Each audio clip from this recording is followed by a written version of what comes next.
Hello, everyone. The clip you're about to hear is from one of our exclusive Patreon episodes on a recent horror release, and just like all of our other episodes, it might include major spoilers for said horror release, so don't listen to it if you haven't already seen it. You've officially been warned. And if you'd like to hear the full episode, just head on over to patreon.com/horrorqueers and subscribe today. Without further ado, here is your exclusive Patreon clip.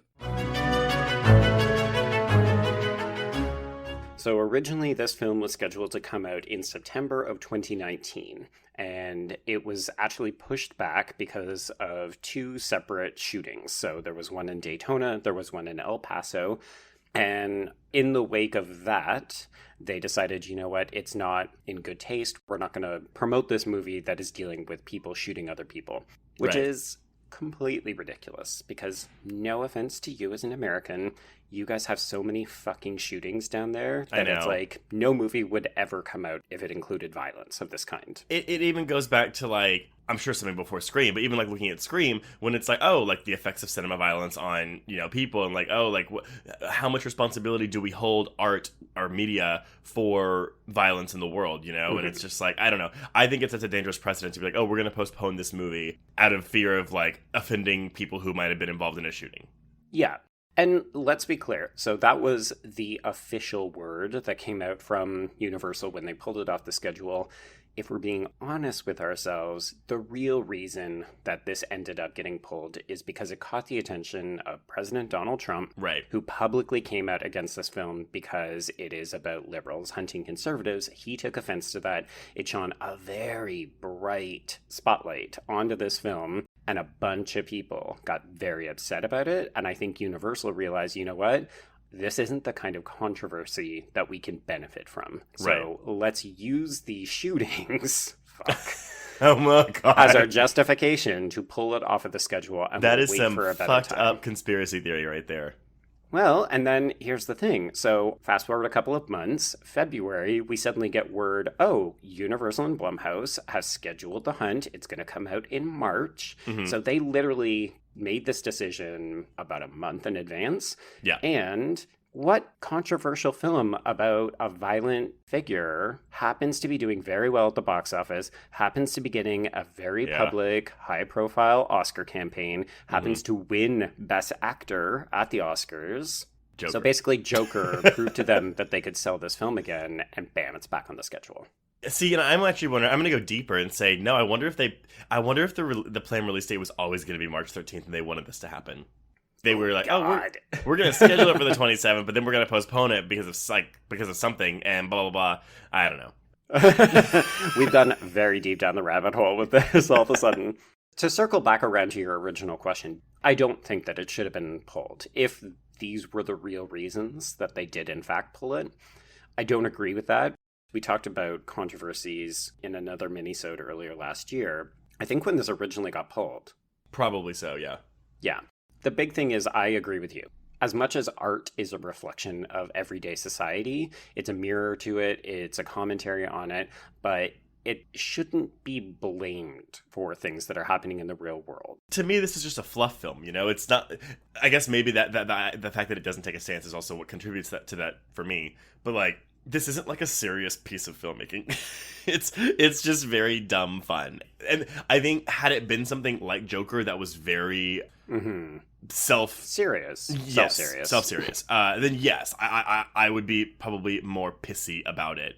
Yeah, I mean, having seen the finished film now, it's kind of hard to understand how they mustered up all the controversy because, like, there's so little offensive about this film because it's so afraid of being offensive.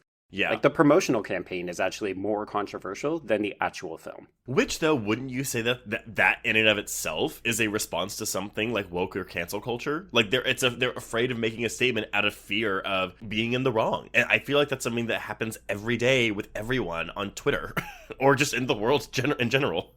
Yeah, I mean, whether or not this is the film that they always set out to make, or they ended up having to pull it back at some stage and say, you know what, no, we can't side with one group. Mm-hmm. Because at the end of the day, typically, I don't know, like I'm trying to think of examples of films that are really progressive and like siding with something, or something that is more conservative minded.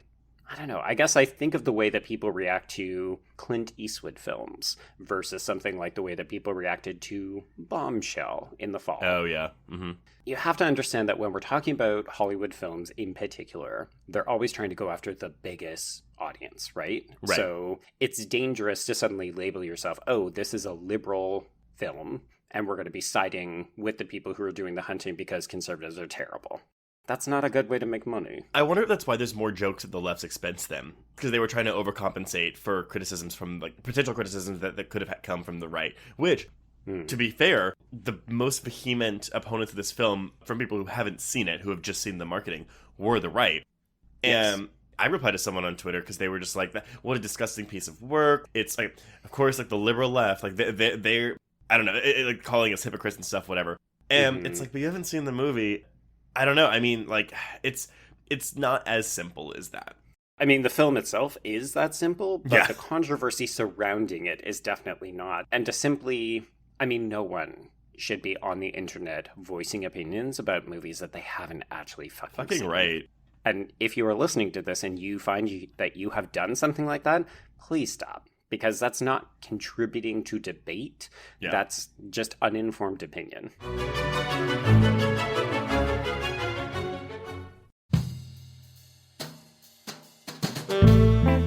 Get in, losers. This is the Lady Killers, a Feminine Rage podcast. I'm Jen. I'm Sammy. I'm Rocco. And I'm May. Our podcast is a tribute to the female-identifying killers in horror and more. Each episode will feature us, your Supreme Court of female murderers, discussing our favorite lady killers, from your Julias and Jennifers to your Carries and Christines. We'll tell her story, decide if it's good for her horror, and answer the most important question of all. Would we die for her? Join us on Thursdays as we pull on our sweaters, snatch our ice picks, sharpen our scissors, and honor the lady killers who live on the silver screen. No boys were harmed in the making of this podcast. Yet.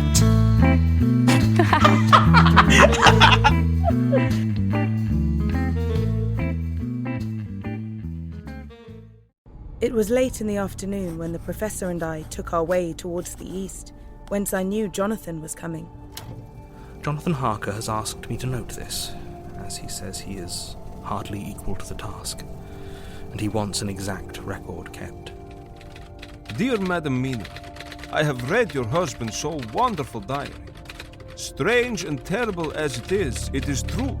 I will pledge my life on it. God preserve my sanity, for to this I am reduced. Safety and the assurance of safety are things of the past. I am in hopes that I shall see more of you at Castle Dracula.